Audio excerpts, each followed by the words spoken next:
और inside stories के लिए मेरे इस यूट्यूब चैनल को सब्सक्राइब करें और फेसबुक पेज को भी लाइक करें।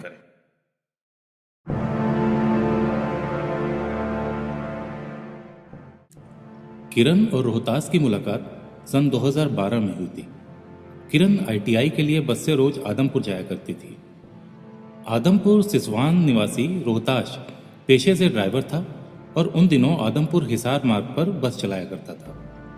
किरण अक्सर उसी के बस में आया जाया करती थी।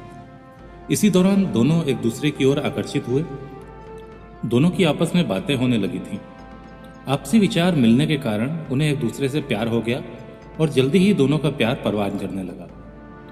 नौबत यहां तक पहुंच गई कि उन्होंने शादी करने का फैसला ले लिया। मगर समस्या यहां पर यह थी कि दोनों अलग अलग बिरादरी से थे। रोहतास सैनी था और किरण जाट परिवार से आती थी। ऐसे में शादी के बारे में सोचना तक उन दोनों के लिए किसी अपराध से कम नहीं था। मगर वो शादी करने की तो ठान चुके थे। काफी सोच विचार के बाद दोनों ने तय किया कि अपने अपने परिवारों को बताए बिना वो गुपचुप तरीके से शादी कर लेंगे। फिर 8 अगस्त 2015 को रोहतास और किरण ने सनातन धर्म चैरिटेबल ट्रस्ट हिसार की सहायता से शादी कर ली। अपने परिवार वालों की आदत देखते हुए किरण ने शादी के समय ही सनातन धर्म मंदिर के शादी वाले रजिस्टर में अपने साइन करते समय ये लिख दिया था कि शादी के बाद मैं अपने माता पिता के घर जाऊंगी। अगर लगातार 5-7 दिनों तक मेरे पति के साथ संपर्क न हो पाए तो समझा जाए कि मेरी जान को खतरा है। मेरे घर वाले मुझे मार सकते हैं। मुझे वहां से निकाल लिया जाए। इसमें मेरे पति का कोई दोष नहीं होगा। मंदिर में शादी करने के बाद उन्होंने अपनी शादी को कोर्ट से भी रजिस्टर करवा लिया। फिर वो दोनों अपने अपने घर चले गए। असल में किरण की मां को कैंसर था। वो कोई सदमा बर्दाश्त करने की स्थिति में नहीं थी।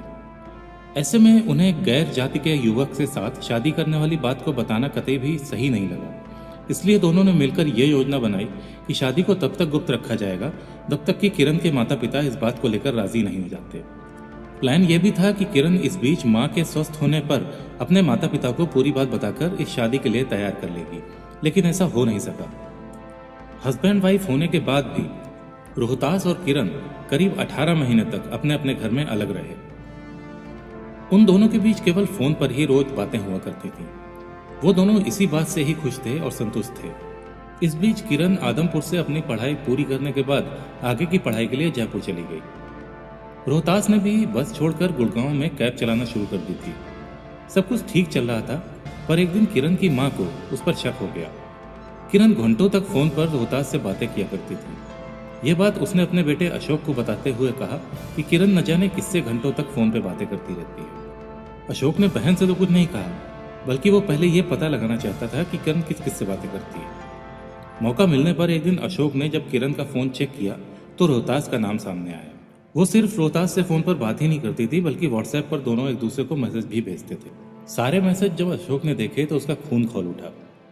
उसने किरण से रोहतास के विषय में जब पूछा तो किरण ने झूठ बोलने के बजाय साफ साफ बता दिया कि रोहतास उसका प्रेमी है और वो शादी कर चुके हैं, क्योंकि अब उसकी चोरी पकड़ी जा चुकी थी और बात को छिपाने को कोई फायदा भी नहीं था। मौका मिलने पर वो खुद ही सबको ये बात बताने वाली थी। भाई ने पूछ लिया तो किरण ने सब बता दिया। किरण के ये राज खोलने से घर में जैसे भूचाल सा आ गया। अशोक और उसकी मां ने किरण की जमकर पिटाई की। उन्होंने धमकी भी दी कि वो रोहतास को भूल जाए। अगर उसने ऐसा नहीं किया तो उसे जान से मार दिया जाएगा। लेकिन किरण अभी भी किसी बात से टस से मस नहीं हुई। उसे इस बात का पहले से ही एहसास था कि शादी वाली बात घर वालों को पता चलने पर यह सब तो होना ही था। इसलिए उसने अपने आप को इन सब बातों के लिए पहले से प्रिपेयर कर रखा था। इसके बाद किरण को घर में कैद कर लिया गया। 22 जनवरी 2017 को अशोक ने किरण के पति रोहतास को फोन करके धमकाया कि वो किरण से अपने संबंध को खत्म कर ले, नहीं तो उसे अपनी जान से हाथ धोना पड़ेगा। यह भी कहा कि वो इस शादी को भूल जाए। इसके बाद 9 फरवरी 2017 को किरण ने किसी तरह फोन से रोहतास को बता दिया कि उसकी शादी के बारे में घर वालों को पता चल गया है और अब वो उस पर जुल्म ढा रहे हैं, जल्दी कुछ करो। इससे पहले कि रोहतास कुछ करता, 9-10 फरवरी 2017 की रात को अशोक ने अपनी मां के सामने किरण को पहले प्यार से समझाने की कोशिश की। किरण को बताया कि रोहतास जाति का सैनी है और हम जाट हैं। ऊपर से रोहतास और हमारी हैसियत में जमीन आसमान का फर्क है। वो मामूली परिवार से है। अशोक ने किरण को ऊंच नीच, जात पात और मर्यादा का बात पढ़ाते हुए रोहतास से रिश्ता तोड़ने के लिए कहा, लेकिन किरण पर अपनी मां और भाई की बातों का कोई भी असर नहीं हुआ। उसने अपनी बातों पर कायम रहते हुए कह दिया, चाहे दुनिया इधर की उधर हो जाए, रोहतास मेरा पति है और पति रहेगा। मैंने अग्नि और भगवान को साक्षी मानकर उसे अपने मन से पति स्वीकार किया है, इसलिए उसे हरगिज नहीं भुला सकती। किरण की बात सुनकर अशोक के तन बदन में आग लग गई। वो उसकी चोटी पकड़कर कमरे में ले गया और उसने किरण से जबरदस्ती एक रजिस्टर पर सुसाइड नोट लिखवाया, जिसमें लिखा था, मैं किन्हीं कारणवश अपनी मर्जी से आत्महत्या कर रही हूँ। इस मामले में मेरे परिवार के किसी सदस्य का कोई लेना देना नहीं है, उन्हें दोषी न ठहराया जाए। इसके बाद अशोक किरण को छत पर ले गया और उसे एक ग्लास में कुछ जहरीला पदार्थ मिलाकर जबरदस्ती पिला दिया। पानी पीते ही किरण को उल्टी हो गई, पर तब तक जहर अपना असर दिखा चुका था। कुछ देर तड़पने और झटपटाने के बाद किरण इस दुनिया को छोड़ चुकी थी। इसके बाद अशोक उसकी बॉडी को वहीं छत पर रजाई के नीचे ढककर नीचे आकर अपने कमरे में सो गया। किरण के पिता दरोगा सुरेश सिंह उस समय अपनी ड्यूटी पर रोहतक थाने में थे। उन्हें शायद इस वारदात के बारे में बता दिया गया था। अपने बेटे को इस केस से और बेटी को बदनामी से बचाने के लिए अगली सुबह गांव में यह बात फैला दी गई कि किरण की हार्ट अटैक से मौत हो गई है।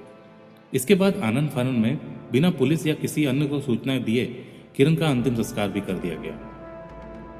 किरण रोजाना रोहतास को फोन किया करती थी। जब 2 दिन गुजर जाने के बाद भी किरण का फोन नहीं आया और ना ही डायल करने पर उसका फोन मिला, तो रोहतास को चिंता होने लगी कि दाल में जरूर कुछ काला है। उसने अपने स्तर पर किरण के गांव किसी को भेजकर पता लगवाया तो जानकारी मिली कि पिछली 10 तारीख को किरण इस दुनिया को छोड़ चुकी है और उसके परिजनों ने उसका अंतिम संस्कार भी कर दिया है। यह खबर सुनकर रोहतास की तो दुनिया ही वीरान हो गई। उसे पक्का विश्वास था कि किरण को मारा गया है। रोहतास ने यह बात सनातन धर्म चैरिटेबल ट्रस्ट और जय भीम आर्मी ट्रस्ट के चेयरमैन संजय चौहान को बताई। संजय चौहान रोहतास को साथ लेकर तत्कालीन डीजीपी भगवान दास से मिले और उन्हें पूरी बात विस्तार से बताते हुए कानूनी कार्रवाई करने की अपील की। रोहतास की शिकायत पर 14 फरवरी 2017 को थाना सदर में किरण के भाई अशोक और अन्य लोगों के खिलाफ धारा 302, 201, 506 और 34 के तहत केस दर्ज कर लिया गया। पुलिस उसी रात जुगलना गांव पहुंच गई थी। अगली सुबह पुलिस ने जुगलना गांव जाकर अशोक को उसी के घर से गिरफ्तार कर लिया।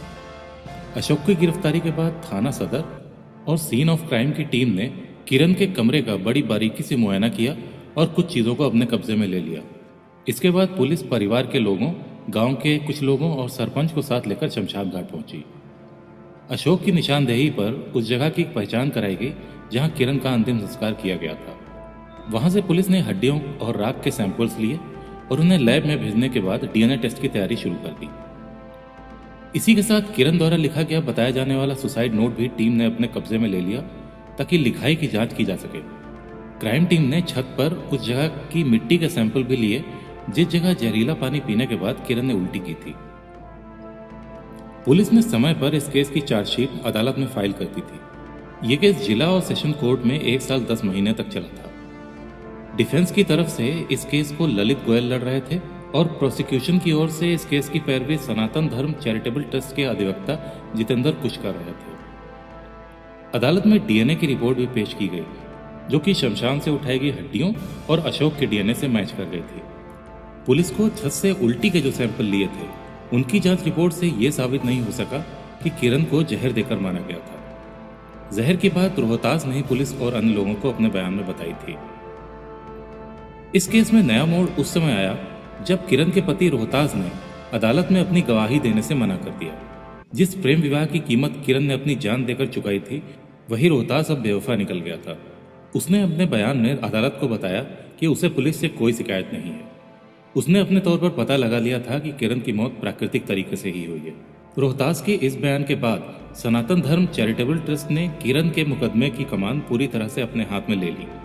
ट्रस्ट के वकील जितेंद्र कुश ने 5 सितंबर 2018 को अदालत में एक पिटीशन दायर करके प्रार्थना की कि अभियुक्त अशोक के पिता पुलिस में हैं, जिसकी वजह से सदर पुलिस ने सनातन धर्म ट्रस्ट के पदाधिकारियों की ना तो गवाही दर्ज की और ना ही किसी रजिस्ट्री या दस्तावेज को चेक किया, जबकि इस केस में उनकी गवाही बड़ी अहमियत रखती है। ट्रस्ट की प्रार्थना स्वीकार कर अदालत ने 14 सितंबर को ट्रस्ट के उस रजिस्टर को चेक किया जिसमें शादी के बाद अपने साइन करते वक्त किरण ने कुछ बुरा होने की आशंका व्यक्त की थी। इसके बाद सनातन धर्म ट्रस्ट के चेयरमैन संजय चौहान के बयान भी अदालत में दर्ज किए गए थे।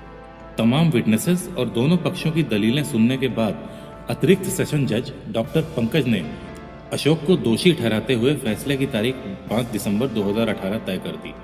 जज ने इस केस में अपना फैसला 3:58 पर सुनाया। इस फैसले से ठीक 10 मिनट पहले 3:48 पर दोषी अशोक के थानेदार पिता सुशील उठकर अदालत से बाहर चले गए थे। वो शायद पहले से ही जानते थे कि फैसला उनके पक्ष में होने वाला नहीं है। अशोक को सजा सुनाए जाने से पहले जज साहब ने इस मामले पर अपनी टिप्पणी देते हुए कहा, जो ऐसी साजिश रचते हैं वो याद रखें कि फांसी का फंदा उनका इंतजार कर रहा है। अदालत ने इसे rarest of the rare case मानते हुए आईपीसी की धारा 302 के तहत दोषी को फांसी की सजा और 1000 रुपए का जुर्माने की सजा सुनाई। इसके अलावा धारा 201 के तहत 7 साल के कठोर कारावास की सजा का भी हुक्म दिया। अशोक ने अदालत में कम सजा करने की अपील करते हुए कहा कि उसकी मां को कैंसर है और वो अक्सर बीमार रहती हैं। पिता को अपनी नौकरी से समय नहीं मिलता है, ऐसे में मां की देखभाल करने वाला कोई भी नहीं है। इस पर अदालत ने उसकी अपील को खारिज करते हुए कहा कि ऐसे अपराधी के साथ कोई नरमी नहीं बरती जा सकती।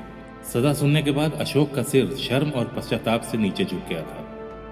वारदात से पहले सन 2017 तक हिसार के गांव जुगलान में थानेदार सुरेश का हंसता खेलता परिवार था। 4 लोगों के छोटे से परिवार में बेटी की मौत हो गई और इसी अपराध में बेटा जेल चला गया। पत्नी को कैंसर है और सुरेश खुद ड्यूटी पर बाहर रहते हैं। कैंसर की पेशेंट पत्नी अब बिना किसी सहारे घर में अकेली रहेगी।